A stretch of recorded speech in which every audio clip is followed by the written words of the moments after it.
We're pouring one out for the career of DeWanna Bonner. Pouring one out for the career of DeWanna Bonner because she is washed.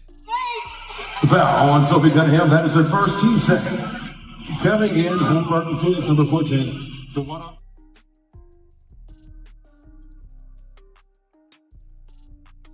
Bonner was handpicked for that role. The organization backed up their faith with a massive 2-year, $200,000 contract, making her one of the highest-paid players on the team. She was marketed as the mentor, the steadying force who had seen it all and won it all. The message to the fans was clear. The rebuild was over. The era of winning was about to begin, and DeWanna Bonner was the veteran architect who would help them build it. With DeWanna Bonner getting booed as soon as she entered the game. Shout out to all the fans in the building that were like, you know what? You did this organization dirty.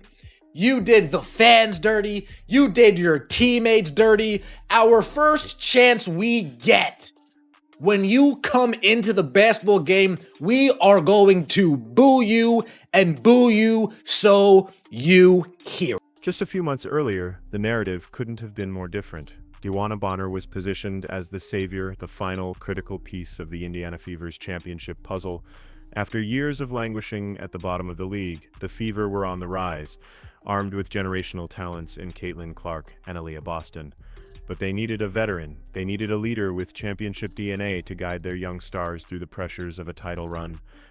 DeWanna Bonner, much to the Fever fans, in attendance, much to their credit, they didn't play nice tonight. Good job. They booed the hell out of DeWanna Bonner. And then Alyssa Thomas started jawing at the fans. Well, let me understand something. You want fans booted out of arenas, but it's okay for you to talk shit? The moment DeWanna Bonner checked into the game, a roar of pure hostility erupted from the crowd.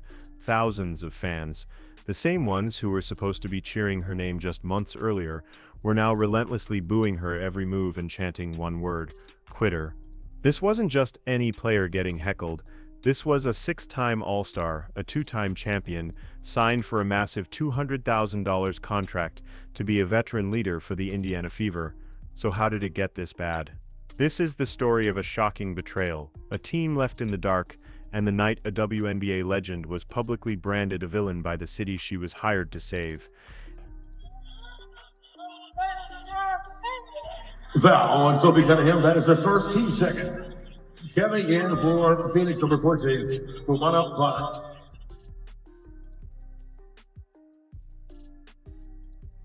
Look at this. Look at Satu Sabali clap. And she ended up getting clapped by the Indiana Fever. Nasty work. Satu Sabali, you played like trash, by the way. That is her first team second. It's disrespectful the way DeWanna Bonner quit on this team. This is sports. You women's basketball players and women's basketball fans sit up here and act like everything is supposed to be peaches and cream all the time. Stadiums, arenas, everybody boos players.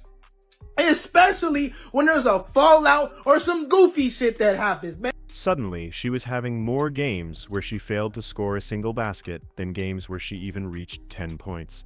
She looked lost, disinterested, and her shots were wildly off target. The promised veteran presence had vanished, replaced by a player who seemed to be a shell of her former self. The on-court struggles were a glaring red flag, but they were merely a symptom of a much deeper problem brewing behind the scenes. The Fever signed Bonner this offseason, a 2-time WNBA champion, to help this young core bring the franchise back into title contention. The Fever have only won 1 title in 2012, and prior to last season, they had not made the playoffs in 7 years. So while experience is an important factor in helping a team return to title contention, so is fit. And what I've learned from multiple sources is that from the onset, the fit between the Fever and Bonner was not a good one. They had a couple of players that really showed up big. It just went final 107-101. Fever over the Phoenix Mercury. That's right. The DeWanna Bonner, Alyssa Thomas, Phoenix Mercury, and yeah, there was some drama. I'm sure something is going to be said by one of the two of them during this post-game press conference. There's just no way around it. The dream, however, quickly turned into a nightmare. After just 3 games as a starter, Bonner was abruptly moved to the bench, a stunning demotion for a player of her stature. Her performance on the court wasn't just a disappointment, it was a complete and utter collapse that left coaches and fans baffled. In her 9 games wearing a Fever jersey, she averaged a career-low 7.1 points and 3.8 rebounds, shooting a catastrophic 34.5% from the field. This was a player who had reliably scored in double digits for 15 straight seasons. I boo people for less. I boo people for way less. Like, if somebody played for my team, my favorite team, and they left after 9 to 10 games, wasn't a good fit. I'm sure she dealt with some shit. I'd feel the type of way her coming back into my house. That's just fandom, okay? So, again, open to constructive feedback. I think that's sports, man. I'm going to be booing people all the time. I love it. Boo. I love booing. In mid-June, the situation escalated from confusing to deeply suspicious. The Fever organization released a cryptic statement announcing that Bonner would be stepping away from the team indefinitely for personal reasons. There was no further explanation, no timeline for a return, just a vague and unsettling silence. This personal reasons excuse is often a smokescreen in professional sports, and it did little to quiet the rampant speculation. After 3 games in a starting role, Bonner was moved to the bench in favor of shooting guard Lexi Hull, and 6 games later, she was done with the Fever. The Fever originally cited personal reasons for her absence, but what I learned later, again from multiple sources, was that the team was actually actively shopping her on the trade market. As days stretched into nearly 2 weeks, Bonner had essentially gone dark. She ghosted her team and the fan base that had welcomed her with open arms. Then the truth began to surface through insider reports. It wasn't a personal emergency. Bonner had grown unhappy with her role, couldn't handle being moved to the bench, and had secretly demanded a trade. She hadn't just stepped away, she had quit.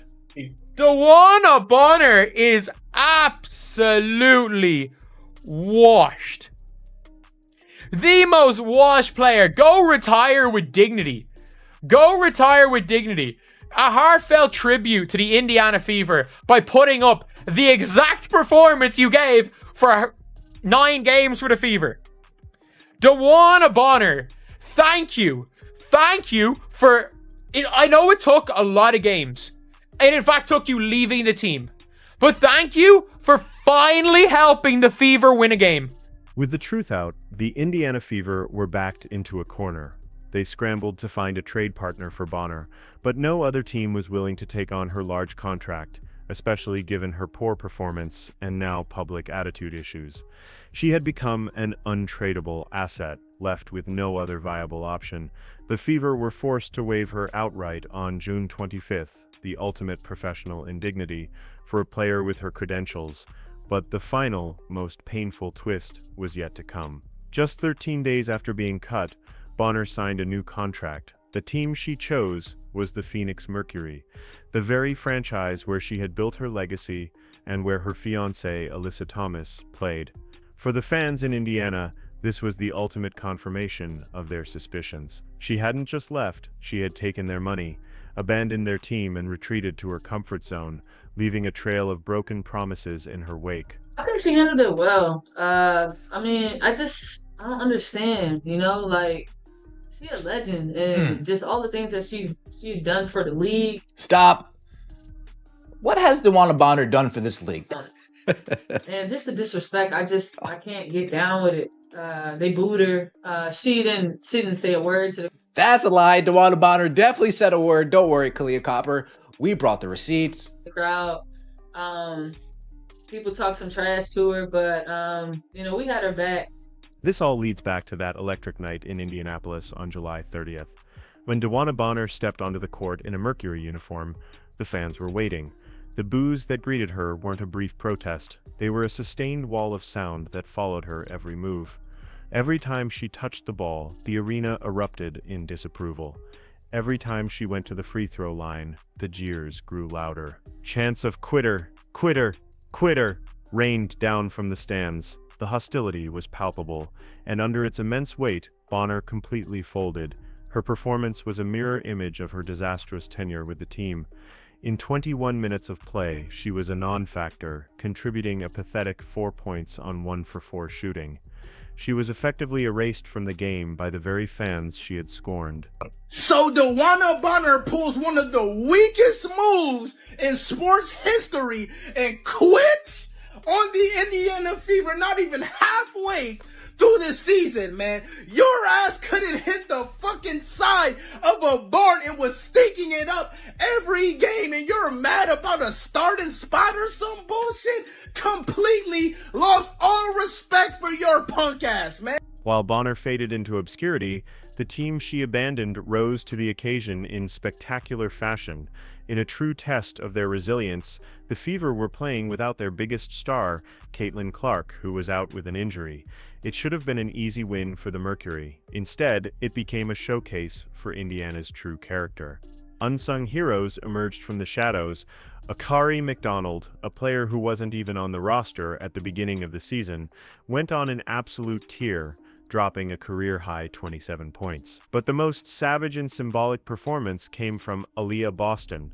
The young star put the team on her back in the fourth quarter, scoring 14 straight unanswered points to single-handedly rip the game away from Phoenix. It was a dominant one-woman wrecking crew, a clear and undeniable statement: "We are better without you." The Fever won 107-101 in a victory that felt like a powerful exorcism.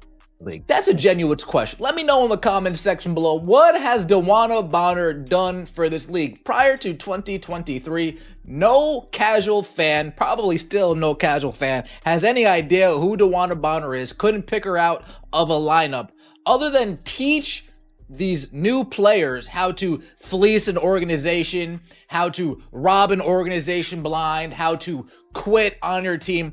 Other than those three things, what has DeWanna Bonner done for this league? Genuine questions. I'm open-minded. But the fallout from Bonner's decision went far beyond the court and the press conferences. While the boos were loud, the silent damage her actions caused the Fever organization was even more significant. That $200,000 contract wasn't just a number, it was a massive chunk of their salary cap. In a league with a tight cap where every dollar counts, that money was completely wasted. It could have been used to sign another dedicated veteran, or to add depth to their bench with players who actually wanted to be there. More importantly, there was the opportunity cost. During the crucial off-season period when the Fever were investing their time, resources, and strategic planning into integrating Bonner, other valuable free agents were being signed by rival teams. By committing to her, they missed out on other players who could have helped them win. Her abrupt departure mid-season didn't just leave a hole in the roster, it represented a strategic and financial handicap that the team had to scramble to overcome. We had Ari McDonald. She went absolutely bananas in the first half of this game. She did. She had a massive game, career high. This was her in the first half. 17 points, 2 assists, 3 of 3 from three-point range. She wasn't done. She wasn't done. Let's take a look at this. Sophie Cunningham came up big in the fourth. Aaliyah Boston came up huge in the fourth. She was struggling. And then at one point, she had scored 14 points in 4 minutes in the fourth quarter. And I couldn't believe it. She actually got a whistle tonight. The truth is, Bonner probably made the right choice for her. She's more comfortable in Phoenix. The post-game interviews revealed a sharp division, even within the Mercury organization. Kalia Copper, Bonner's new teammate, was livid, telling the media the fans' behavior was distasteful and that a legend like Bonner deserved more respect. But in a moment of stunning honesty, the Mercury's own head coach, Nate Tibbetts, flatly contradicted his star player. He said the booing was completely expected. "That's kind of how sports work," he shrugged. "If you don't leave on your terms, fans aren't going to be happy." His comment exposed the massive double standard at the heart of this drama. A player can break a multi-$100,000 commitment, abandon a team, and force her way out, and we're told it's just business. But when the fans, the ones who buy the tickets, the jerseys, and invest their emotions, express their legitimate frustration, they are labeled distasteful. The booing wasn't about disrespect, it was about accountability. This entire situation sends a deeply troubling message across the WNBA, especially at a time of explosive growth and unprecedented viewership. With new eyes on the league, thanks to stars like Caitlin Clark, the integrity of the sport is more important than ever. When a veteran player can sign a lucrative contract, fail to meet expectations, and then simply quit on her team with no real consequences, it undermines the validity of player contracts entirely. What lesson does this teach younger players? That when faced with adversity, the answer is to demand a way out instead of fighting through it. It also erodes the trust between the league and its rapidly expanding fan base.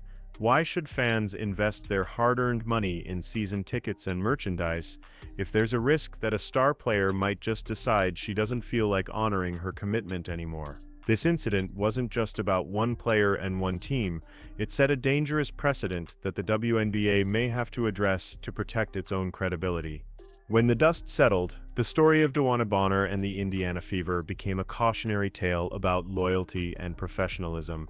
She arrived as a promised leader and left as a cautionary tale. She took the money, failed to perform, and walked away when the situation no longer served her. But her departure wasn't the tragedy it first appeared to be.